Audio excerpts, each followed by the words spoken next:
we cannot address this inequality by just mitigating the crisis, but rather we need to integrate, to bring in, to involve developing countries like Africa and other developing countries from the beginning, to have the conversations around how these inequalities should not be developing and later on affecting the particular parts of the world.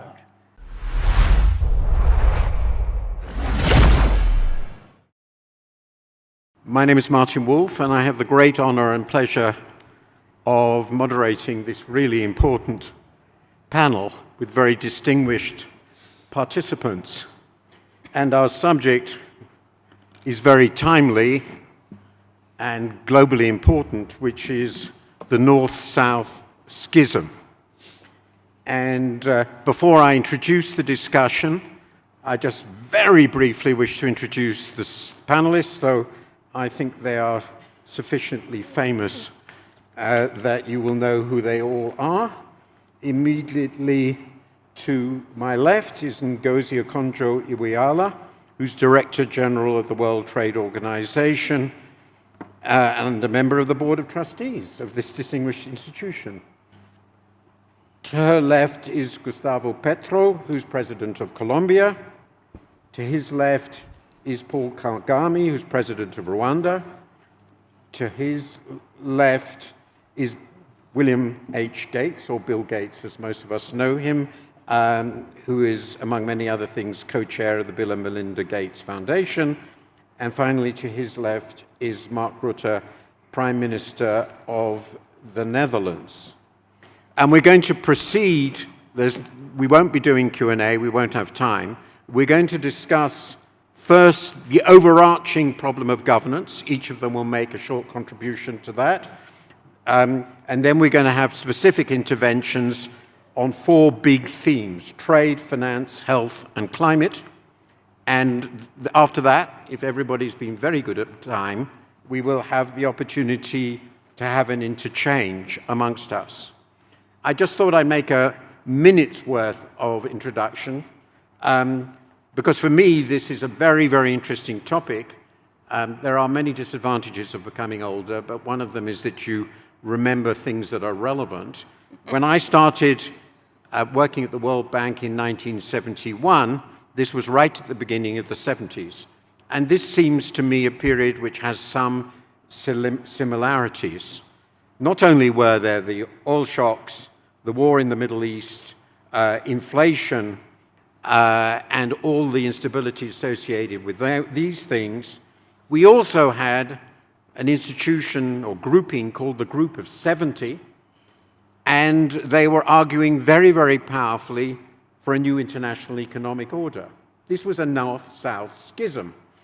And I won't go further, but one very interesting book at that time, which was published in the middle of the 70s, was called The United States in Opposition. Of course, you know that what subsequently happened in the 80s and 90s was not a new international economic order, but the era of globalization. And we're now feel at the end of that. But I think it is important to remember that we have seen problems like this before, and we have managed them really successfully, and it is immensely important that we do, though of course our challenges today include things like climate and health, which were less obvious then. And we also have to say that over the last 50 years, there has been staggering progress in development, which of course is now significantly troubled. So with that introduction, let me ask the panelists in order to make their brief comments on what is, from their perspective, the governance problem today in this context of North-South relations. And may I start with you, President Kagame. Well, thank you very much. Let me address this by starting with the two crises that really define the pessimism in the South about this international cooperation. One is when COVID happened. One is COVID, another is what happened with inflation and interest rates, the interest rate crisis that followed. With the COVID, it was clear that access to vaccines and therapeutics had a problem, and it was mainly concentrated in the North. The South was to be considered much later, even then very slowly, nearly too late, because the South did not have this capacity to produce their own vaccines or therapeutics. And then, coupled with many years of fiscal stimulus by the West, we saw that they developed an inflation crisis. And the response to that was to raise interest rates, which really many in the South are still paying a very high price for. Now, we cannot address this inequality by just mitigating the crisis, but rather we need to integrate, to bring in, to involve developing countries like Africa and other developing countries from the beginning, to have the conversations around how these inequalities should not be developing and later on affecting the particular parts of the world. So it has to be from the beginning. It's not just at the time when crises have happened that then you start making consideration of what to do for the South, but rather they should be involved. And Africa should be given, and there are tools that are there, that are available, to actually work on some of these things that are needed to be addressed. And Africa will therefore stand to gain and have access to most of the things required. Thank you very much. That's very clear and very helpful in this discussion. May I turn to you, Prime Minister Rutte, for your perspective, perhaps partly in response, what do you think are the really big issues in this context that we now face? But let me be slightly provocative. I think for all of us, being the President of Rwanda or Colombia, Prime Minister of the Netherlands, we have basically two tasks. One is to make sure that our countries are safe, and secondly, make sure that the economy is doing well and that people have a job and can take care of their own lives. In that sense, I have a bit of an issue with constantly talking about the schism, the divide between the North and the South. I hope we are moving beyond that now, because we need each other. And we have seen so in Dubai at the COP28 that you can do that even successfully. And that would be my second comment. There is constantly this debate, also in my country, between northern nationalism. Should we stay a member of the EU and the role of WTO and the UN, etc., as if that is something you can oppose to being interested in a national level. You cannot be a politician working at a national level, taking care of the national interest, if you are not part of a strong multilateral system. And that means that strong multilateral system, we have to invest in it. It has to be rules-based.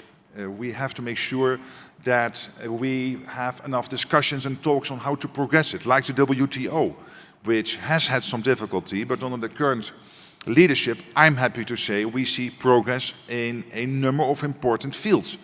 So there is not a schism between North and South, I would argue, for this debate. There is not a schism between the national level and multilateralism.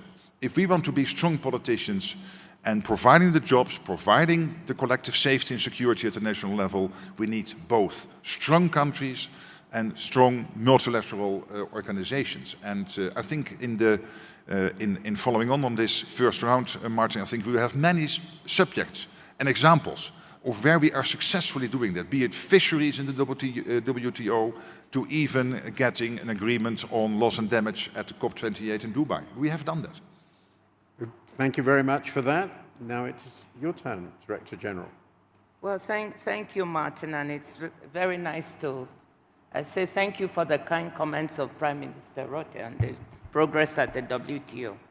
But I just want to build on what President Kagame and Prime Minister Rutte said, to say that if we look at some numbers of what is happening in terms of shares of global output in the world, we see that, in 1995, emerging markets and developing economies accounted for about 42% of global output, of global GDP, and developed countries for about 58%.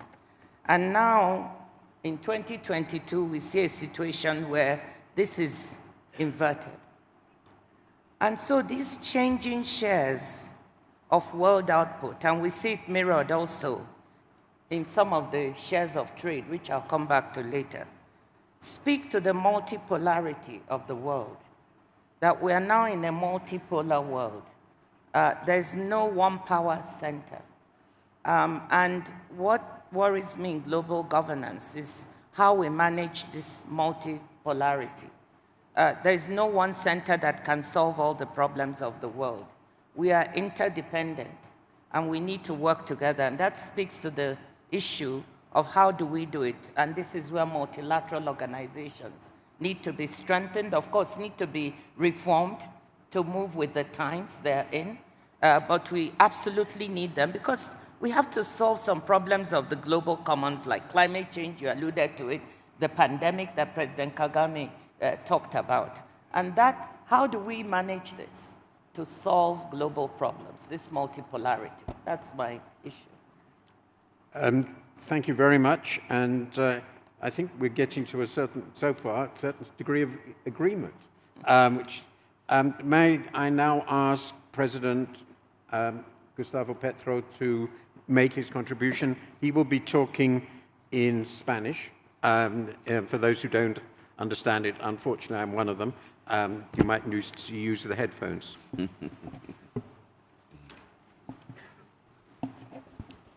Bien, gracias. Hace un año, y creo que en esto me separo un poco de Marc, en que no existe un camino, están los dos caminos abiertos. De hecho, estamos andando el camino del cisma entre el norte y el sur. Existe el otro camino, que es el del pacto entre iguales. Hace un año, precisamente, este foro acuñó una palabra que se llamó policrisis. Sorry, I'm afraid I'm not getting sound. Are you all getting sound? Yeah. Oh, dear. Yes, we are. This is... Number one, Martin. It's number one, yes? Yeah. I'm hearing nothing. I apologize. Hold on a second. Probably nothing I can do about it. Okay, go ahead and I will do my best. Bueno, I recupero. apologize. I don't know what I can do about it. Gracias. El tema es que hace un año el foro acuñó la palabra policrisis. Habló de la guerra, habló del hambre, que en ese momento hundía en el mundo, producto de la pandemia, la enfermedad, la pobreza y el estancamiento económico. Hoy yo pienso que eso, después de un año, se ha agravado. Se ha agravado en términos de que de la guerra pasamos al genocidio, a bombardear niños y niñas. Las votaciones en Naciones Unidas políticamente alrededor de este problema han separado físicamente, políticamente, el norte y el sur.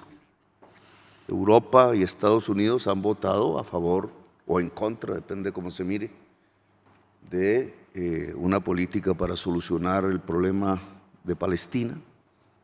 Hay una separación política real. El tema de las vacunas separó desde el punto de vista del cuidado de la vida el norte y el sur. Se nos impuso una relación comercial para salvar la vida de los enfermos de COVID. Y entonces lo que hoy tenemos, variaría la palabra policrisis, es una crisis civilizatoria. Una crisis civilizatoria que tiene una raíz, un almendrón, es la crisis climática. La crisis climática, dependiendo cómo la abordemos o no la abordemos, nos puede llevar o a un pacto democrático de la humanidad o a la barbarie. Yo le llamo 1933 global. 1933 fue el día que subió Hitler al poder, fue el año de Hitler en el poder. Puede ser uno de los dos caminos. Está cambiando completamente el paradigma mundial, político y económico, y por tanto social. La existencia humana está en cuestión, y al cuestionarse la existencia se cuestiona todo lo que se había edificado en los últimos 50 años, para bien y para mal. Por ejemplo, el concepto de cooperación, que es uno de los temas de este panel. Cooperación se construyó con la idea de un rico muy rico, un norte muy rico, un sur pobre, muy pobre, una idea de llevar dinero del norte al sur, yo le llamo limosna, en el sentido cristiano, y construir una buena conciencia mundial a partir de que el norte estaba ayudando al sur. Esa misma idea se está colocando en el centro de la solución a la crisis climática. Se piensa que la crisis climática se supera si hay una limosna del norte hacia el sur, y las grandes discusiones de la COP han girado alrededor de ese tema. Los famosos $100.000 millones que se prometieron en el 2015 en París. Y resulta que ese concepto, ese paradigma de la cooperación hoy no es. Hoy se estrella contra la realidad de la crisis civilizatoria mundial. Y no solo porque las cifras son enormemente superiores a $100.000 millones al año para solucionar un problema de toda la humanidad, sino porque la realidad para superar la crisis climática, que es el almendrón de la crisis civilizatoria de hoy, es diferente y no pasa por la cooperación. Y me explico, y trato de ser breve. Las chimeneas están en el norte. Las chimeneas de CO2 están en el norte. Luego toca es apagar las chimeneas en el norte, en primerísimo lugar. Si no se apagan las chimeneas en el norte, las selvas del sur que sirven de esponjas se queman y entremos a un punto de no retorno, es decir, de definitiva extinción de la vida en el planeta. Es un problema crucial. El norte tiene que transformarse radicalmente desde el punto de vista económico y tecnológico para poder sostener la vida en el planeta en su conjunto. El sur es el que tiene que ayudar al norte en ese propósito, es al revés. ¿Por qué? Porque África y América del Sur son las regiones con mayor potencial planetario en generación de energía limpia. Y esto cambia completamente la geopolítica mundial. Nosotros somos los que podemos generar la energía limpia con la cual las chimeneas del norte se puedan apagar. Nos toca cooperar con el norte. Y esto, digamos, ya más adelante entonces podremos hablar un poquito de qué significa el cambio entonces de las relaciones de poder en el mundo. Thank you very much. That's a really valuable contribution. I hope somebody would talk in that way. And finally, Bill Gates, your response or points. Well, there's no doubt we find ourselves at a juncture where the demand for resources exceeds the resources available. The needs coming out of Ukraine, the Middle East, climate mitigation, climate adaptation, so many things, including basic development, healthcare systems, education systems, all of these, the needs are pretty incredible. And I'd say there's 3 things we can do to improve that situation that we have a shortage. The first is we should try and be more generous. Those who have the most, whether it's countries, companies, or individuals, should be pushed to be more generous. For example, in the aid category, getting up to 0.7%, or like Sweden and Norway, getting even beyond, that's imperative. The second thing is to focus in on the highest impact areas where a dollar of resources is effective. I would say that there's almost a factor of 100 difference between some initiatives versus others, and we really need to study that and do well. And foremost in that is going to the countries, including in Africa, and saying, what are your priorities? Health, nutrition, education, where would you like to have these partnerships focus? The final area is innovation. There's been far too little innovation on the needs of the global south, whether it's malaria, whether it's their crops that go way beyond the big 3, rice, wheat, and maize. They have unique ecosystems, and the amount we put into improving that agricultural productivity is dramatically less than it should be. I'll just finish with one example that should remind us that the system of cooperation sometimes achieves miracles. Gavi was announced here at Davos in 2001. It raised money to buy vaccines. Of course, Ngozi was a great chairman for that, and everyone here has had some engagement with Gavi, I think, that we're all proud of. And at that time, over 10 million children died every year. And largely because of getting these vaccines, which were only available in the rich country, getting them out to all the children.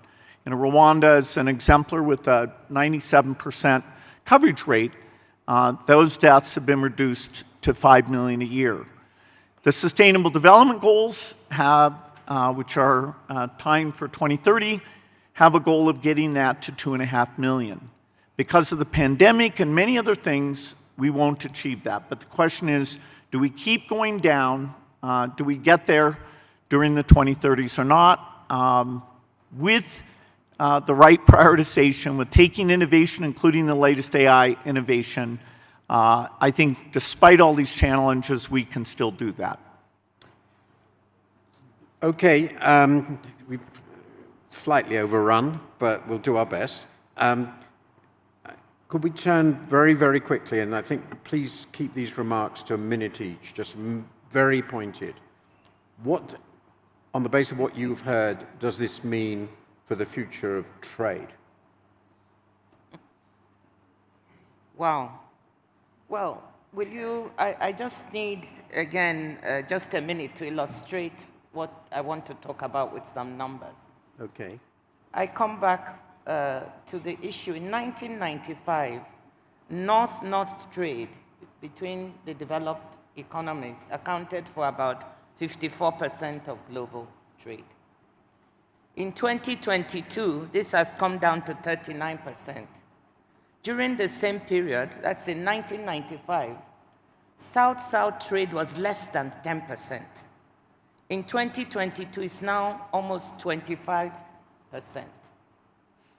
In the same period, North-South trade has been stable at about 35% or more, or so, 39% actually. So if you look at these numbers, you will see again some of the inversion that I was talking about, that the shares, South-South trade, the South is now trading much more with itself, becoming a power bloc. The North share is diminishing. And it comes back to the issue I spoke about different centers of power, that there's no one center of power, and that we need to cooperate. But that being said, we find that at an organization like the WTO, where the global trading system comes together, the multilateral trading system, we've managed to cooperate. 75% of world trade today is done on WTO terms. Just think about that. The bulk of world trade is still done on multilateral terms. So even though we have this multipolar world and these power blocks, we've managed to find a place where we can collaborate, cooperate, and deliver, just like Bill had said about there are places where we've been able to demonstrate that we can work together. So on the trade front, we're doing that. That does not mean that we don't have issues, that we don't have emerging fragmentation, that we don't have vulnerability of supply chains, the need to build resilience. But we often forget the good parts of what's happening in trade and that cooperation in favor of the worries about protectionism and about unilateral actions.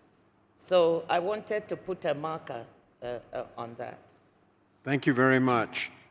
May I turn to you, President Petro? I'd like you, if you could, to just very briefly indicate, based on your radical and critical view of what's going on, how, and I know you'd much rather have half an hour, but unfortunately they don't give us that, to how do you change the global financial arrangements? President Kagame has already referred to the interest rate shock and the impact that has had on developing countries.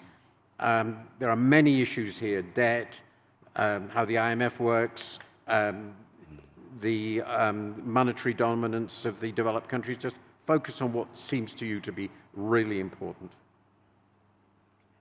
Bien, si continúo un poco con como traía mi exposición, si vemos gráficamente las chimeneas que producen la crisis climática en el norte y la potencialidad de energías limpias en el sur, entonces el esquema cooperación, donaciones, limosnas del norte al sur no sirve para solucionar el problema de crisis, sino es la liberación de esa potencia del sur, que puede ser deslocalización de producción del norte al sur o algo más importante.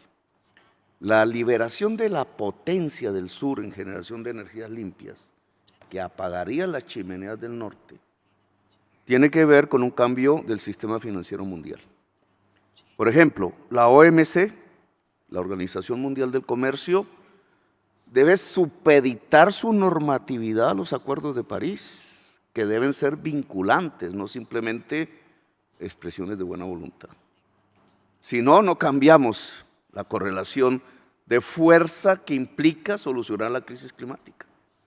O, por ejemplo, en el tema del sistema financiero mundial, la liberación de la potencia del sur para generar energías limpias y economía descarbonizada tiene que ver con liberar sus propios recursos. No necesitamos limosnas. Nuestros propios recursos están supeditados, están absorbidos a través del endeudamiento de la tasa de interés y el servicio de la deuda que pagamos.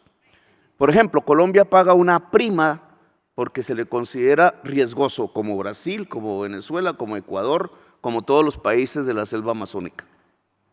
Lo riesgoso hoy no somos los países que tenemos la selva amazónica, son los países del norte, por varias razones.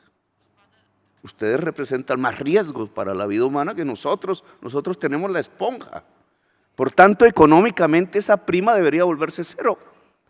Si la prima de riesgo se vuelve cero, nuestro endeudamiento y nuestro servicio de la deuda baja, y los recursos nuestros que liberamos, en vez de pagar la deuda, irían a la acción climática. Si esto se hace en todo el planeta, que es una reforma del sistema financiero mundial, simplemente se libera la potencialidad del sur para generar las energías limpias y apagar las chimeneas del norte. Es el camino del pacto, no el camino del cisma. El otro es el que se está practicando hoy, que es el capitalismo de fortaleza que levanta muros y arroja bombas. Por ahí hay un cisma político en la humanidad. Por el otro lado, hay un pacto democrático de la humanidad. You are the next speaker, Prime Minister Rutte, and I think as you and your chimneys are the source of the risk in the world, though I think the Netherlands has fairly few chimneys now, but I might be wrong on that. So how do you respond on climate, and specifically on which the President has been very challenging, and he's absolutely right. There's no doubt the Amazon mega region is immensely important. Now, it's always good to have the Colombian president on the panel, and I'm always willing to oppose his views if necessary, but I do not disagree completely, because I agree with him on the necessity to reform the multilateral banking system. He is absolutely right on that, in that sense. But I fundamentally disagree on his chimney point and the handouts. And why is that? Because if we, for example, in the Netherlands would close down our steel mill in IJmuiden, which employs 10,000 people directly and 40,000 people indirectly, there is this risk of a huge carbon leakage to other parts of the world, because that steel is still necessary. And Tata will then produce that somewhere else. So what we need here is innovation, to make ourselves less dependent on particular types of products, for example, from the chemical industries. But innovation is the key here, not closing down the chimneys altogether. And the second thing where I disagree is on the handouts. It's not handouts. There is a phasing issue, because the South is developing rapidly, in Africa, in Latin America, everywhere. But at this moment, there is still an issue to comply with the Paris Agreement, to make sure that we can bridge the gap. And that is why the $100 billion pledge was created. That is why we had an agreement in Dubai on loss and damage, and I think that is very good. And it will help us to really move forward. And I see him nodding yes, so he is letting go of his previous position and agreeing with me. That's good. No, I'm kidding. But now, to sum up, I think when we talk about multilateralism, and the WTO is a case in point, because it is not easy at this moment to deal with world trade. But for example, on fisheries subsidies, we have been able to come to agreements. And there are other subjects, and there are still countries joining the WTO. But I think what you need here is rules, you need trust, and you need to discuss, to talk. So RTT, rules, talk and trust. And for example, the WTO, but also the Paris Climate Agreement and the COPs coming from them, and the latest one in the UAE, which was very successful as a case in point, that you can get there when you are willing to have a rules-based system, when you are willing to discuss, sit together, like we are doing at this moment, and hammer out the issues, have our differences, and then come to an agreement. And that builds the trust. That's the only way to move forward. And that is why I say again, there is no schism between North and South, there is no schism between multilateralism and the national interest, and parties like my own, the centrist parties, should be much more forcefully put forward that case in point, because it is now the populace saying, oh, multilateralism is crazy, get rid of it, it's yesterday's story. No, you need both sides of the coin, multilateralism and strong nation states. Bill Gates, finally on health and this round, I think President Kagame and President Petro both mentioned that during the COVID crisis, developing countries, many developing countries, probably most, felt they were treated as second-class citizens of the world. The developed countries got all the vaccines first, they had the technology, and vaccine rates fell far, far behind in many important parts of the world, notably in Africa. Will we do better next time? Are we really set up and determined to treat a global health problem as a global problem? I wrote a lot about this at the time, and I wonder whether we really have learnt the lessons. Well, in some respects, people don't want to talk about the pandemic at this point, and how we build the capacity to do trials where we practice, okay, are we ready? What would we need to do? And then we need to build better tools. For many of these problems where the total amount of money is going to be super limited, And some elections would make the money even more limited than it is today. We have to innovate. And a great example of that is now the factories that make mRNA vaccines. A group in Belgium, funded by the foundation, can make those very inexpensively. And for me, the issue is not having vaccine factories in magic places. It's having enough capacity in the entire world that we can get vaccines to everyone. Because who you want to discriminate against, if the factories are cheap, you're going to have that capacity. In fact, more vaccines were made in India. We funded Serum 2 months into the pandemic. They created a factory. We had a challenge that those vaccines, which were going to Africa for a period, became unavailable. But that was a South issue that challenged that. We really need to up the dialogue of, given limited resources, where should the grant money go? I would claim that nutrition and vaccines will always rise to the top of that list. And so as we see, is Gavi replenished later this year, it'll show, are we maintaining the very highest impact investment that was ever made? And likewise on the innovation agenda. President Kagame and I were talking about how Rwanda's moving forward on these digital initiatives and making multiple places in the South, including Rwanda, India, and many others, a laboratory where AI healthcare, AI education is done not 5 or 10 years after it's done in the North, but done at the same time. And in fact, given their shortage of doctors, in some sense you could say it should be even faster. And if we can find the right cooperative effort, I think we can surprise people on how quickly we provide benefits there. So we have, unfortunately, only 5 minutes left. And I know how strict they are, and people want lunch. So you've got a minute each. So what I would like you to focus on, I knew this would be a problem, because there's so much to talk about. In the light of what you've heard, in the view that we have to solve these problems, it's not you're in actual doing things, what is the most important single thing that you want to see happen which will make things better from where you sit? And you have a minute. I apologize. President Kagame. Well, I'm an optimist as well as a realist, so I see things for what they are. There are problems, and they can be addressed. The underlying importance lies in cooperation, and the people can still cooperate.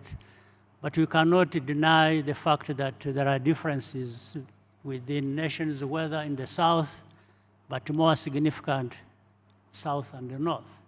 There's no question about that. And there is domination, if you will, sometimes. There are dictates that people bring to play into whatever is happening every day. So we can, and these debates have been there for a long time. This is not the first debate about that. So, but that means if such a debate has been there for a long time, it also means the problem is continuing. But we can really address all these matters through cooperation and also looking at the root cause of whatever problem we are talking about. Thank you very, very much. Your last word on the single most important thing you want to happen, if you could. Well, let me start by saying that in spite of the numbers I gave of the inverting shares of trade between North and South, we have to acknowledge that there are parts of the world that haven't benefited as much. If we look at least developed countries, their share of trade has been 1% and has remained stagnant. Africa's share of trade has remained also stagnant at 3% or less. So my big wish is, how can the trading system be reformed and moved in such a way that those countries that have not benefited as much, even with these changing shares, can benefit more from the trading system? And how do we do it in such a way that we cooperate? and collaborate. And I just want to put a shout out for my own organization. I think Prime Minister Rutte has been doing it mostly. But to say that, yes, we had difficulties at the WTO because developing countries did not see themselves benefiting, and there was this trust issue. At the same time, developed countries feel that some emerging markets are benefiting maybe too much from the system. So what I'd like to see is us coming together as we did at our last ministerial, working in an interdependent way with strategic cooperation to deliver more for those who didn't benefit from the system. Thank you very much. President Petro, really briefly, you can see the time. Make one powerful, simple point about what you think can be done now. Me gustaría ver dos cosas. Una es, indudablemente, el proyecto democrático en la humanidad está en peligro, inminente. Por eso hay que restablecer el poder del derecho internacional. Es una conquista civilizatoria y hoy prácticamente se ha vuelto pedazos. Hay que restablecerlo. La consigna libertad, igualdad, fraternidad que creó la Revolución Francesa ya no tiene sede en París, tiene su sede en Sudáfrica. Y esa es la nueva realidad. Y el otro punto que me parece que quisiera ver este año, ojalá, es el cambio de la dimensión para abordar la crisis climática. Los $100.000 millones de París ya no son nada. La cantidad que se necesita cada año es 30 veces superior. Eso implica el cambio del sistema financiero mundial.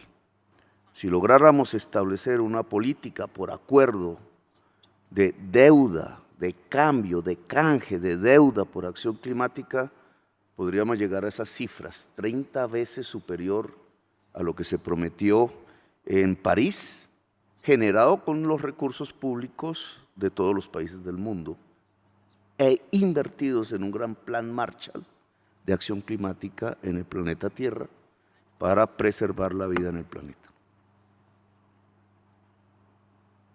Mark Rutte. Obviously, gathered here in Davos, we are very worried about Ukraine and we are very worried about the Middle East. And at the same time, we are thinking of the energy transition and the need for fighting the warming of our planet, so climate change. And I would hope for two things. One is to reform the multilateral system, and it is tilting too much at this moment to the north. And it has to be incorporating, it should incorporate the fact that the world has changed, including the IMF, including the whole system of development banks. It should tilt more to the south. And secondly, we need to invest in the quality of governance at a national level wherever necessary. And we need to help each other also in that respect. Bill Gates, very last word. Okay. One sentence, if possible. Well, sadly, I'd say that the resources coming from the north, there's not much upside. And so the idea of using the power of innovation, whether it's in climate or health or in education, and prioritizing properly by listening to what the countries are asking for, what their priorities are, I remain optimistic, and that's partly from the great successes that we can build on. Thank you very much. I'm not going to summarize except to make 3 points. I know I've already exceeded time, a bit better than the last session, I should say. There's obviously an immense amount of frustration and anger. The system is obviously still very heavily weighted in many ways to the countries of the north. It would be very nice to think we can fix that. We've been in these discussions a lot. We can probably improve it. But I would endorse a very important point made at the end by Bill Gates, that a lot of what we're going to have to do will be being very, very clever in the way we innovate, both in the economy and in our institutions. It's going to be an immensely difficult struggle to manage these problems, and we have to recognize that we have to do almost everything to do so.